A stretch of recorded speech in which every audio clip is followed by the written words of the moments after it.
April 1st, 2024. A little after 2:30 on a Monday. And I'm back at it again with the 1978 Pontiac Firebird Trans Am. Here's the kicker. This old Chevy motor, we're going to pull it. Now, it did its job. We were able to get this thing running and driving before my son's first birthday. But I'm thinking bigger. I'm thinking more long-term now. And, yeah. We're going to pull this old Chevy motor out. And you'll have to comment down below on what you think is going to replace this old Chevy 350.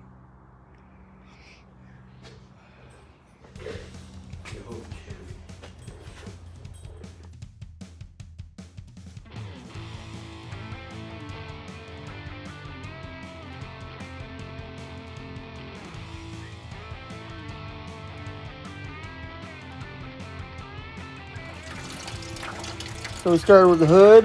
Now we're going to start draining all the fluids, all the little stuff, you know. It's not going to take much to pull this motor. Did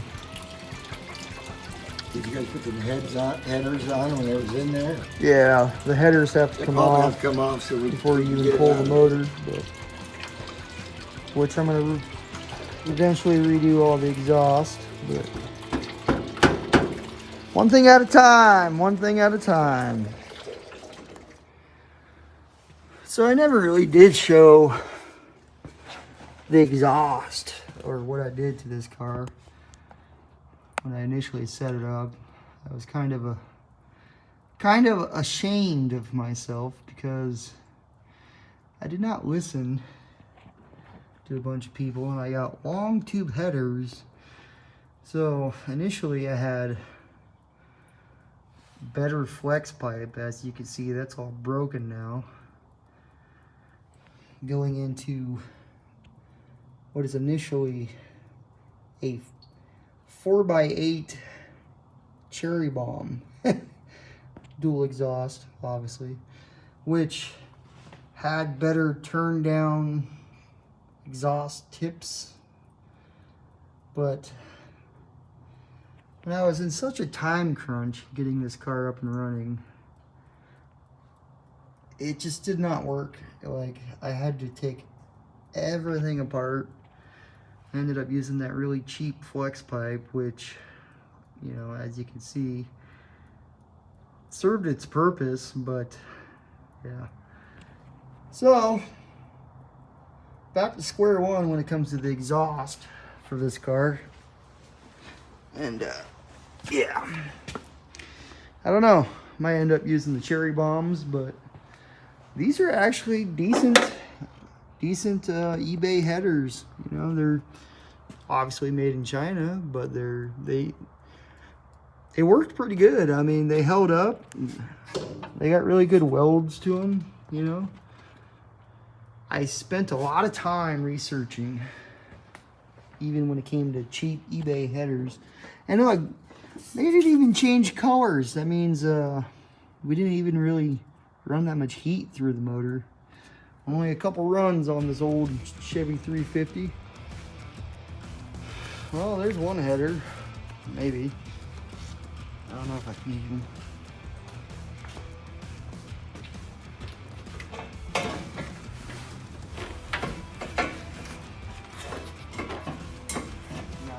No. We'll just drop the car back down. All right, let's try that again. Now, after I drop the car back down.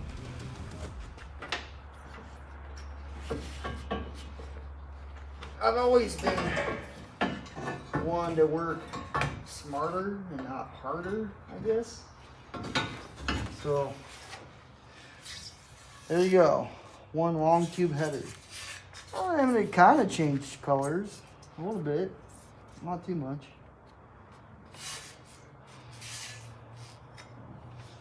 As you can see, I got a little innovative with had to cut the bolts a little bit just to make them fit around this collector. So one thing my dad's been working on that he might actually be using the headers for That's a Jaguar. What year is this again? 89.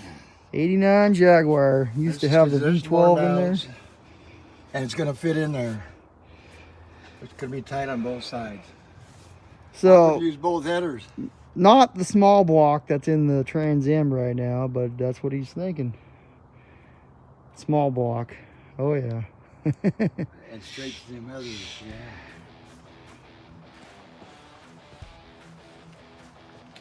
All right, so there's another header. And it looks like this flex pipe actually held up compared to the other side, which was just garbage.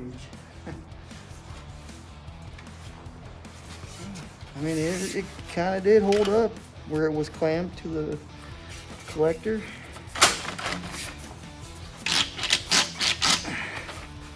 Yeah, it's kind of stuck on there. Oh, I don't know.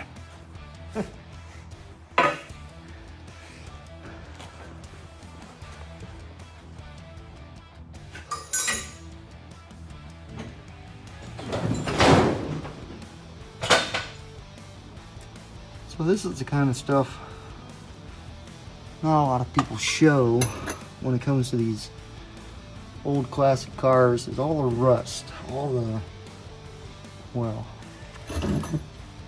spider webs and whatnot that's still attached to this old Trans Am. Oh yeah, and it was at one time in a field, as you can see.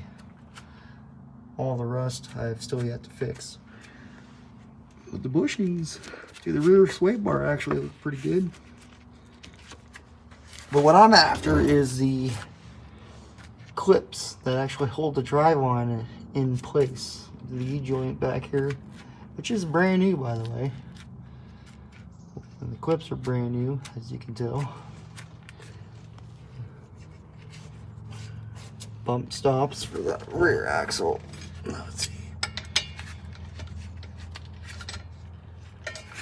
I don't know how tight they are. It's not that tight, actually.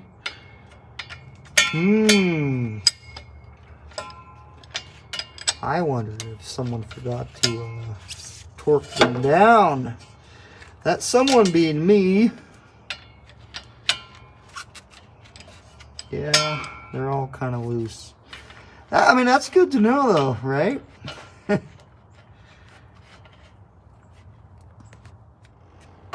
Now, I was actually pretty amazed on how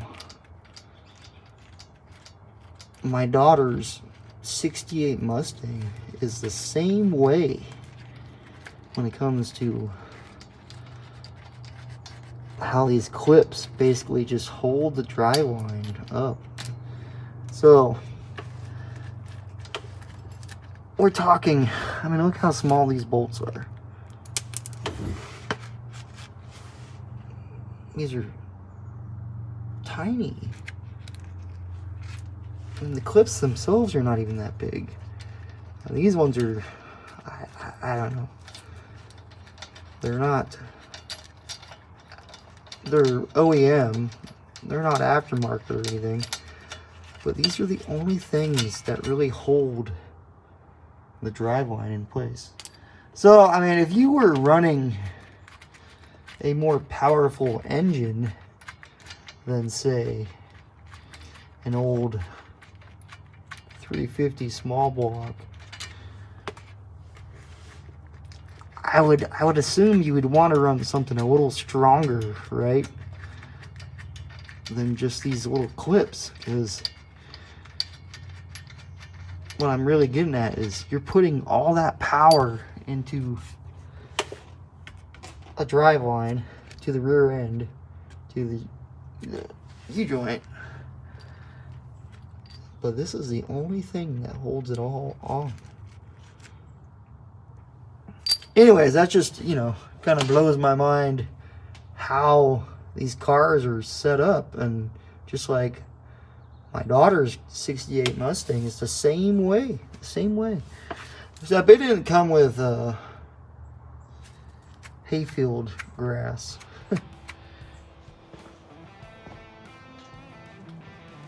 So it seems the drive line, well, it's kind of stuck at the moment.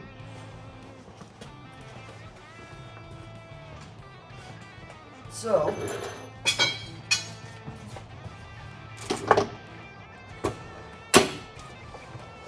we got a couple persuasion tools, as I like to call them. Let's see if I can bust it loose.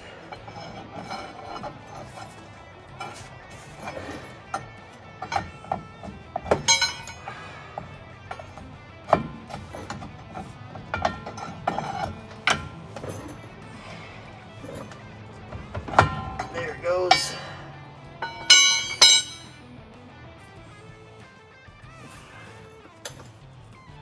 Now I'm trying not to actually drop the drive line, but it might actually be what's gonna happen here. Oh. So the slip yoke to the transmission still has a lot of movement. So all I'm really doing is I'm pushing that in a little bit as I'm getting this U-joint out of the rear yoke.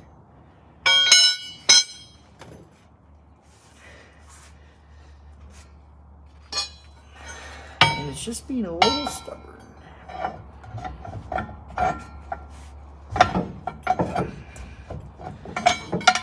There she is. Now, this part will be kind of loud.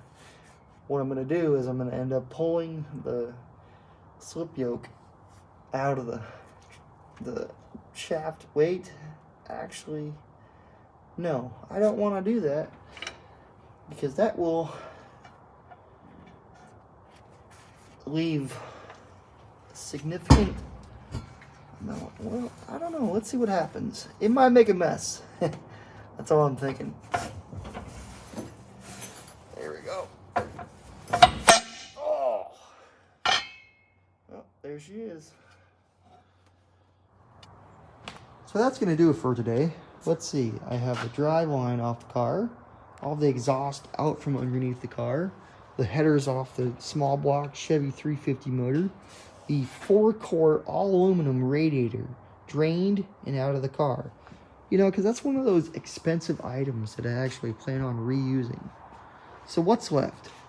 We have the motor mount bolts still to take off, which will probably be one of the last things that we do. The shifter for the transmission, the cross member for the transmission, and I'm kind of thinking that these lines for the transmission, I don't think we need to bust loose and actually make a bigger mess on the shop floor. So the same way that this motor and transmission combo went into this old 78 Trans Am will be the same way it comes out. All in one big chunk of metal.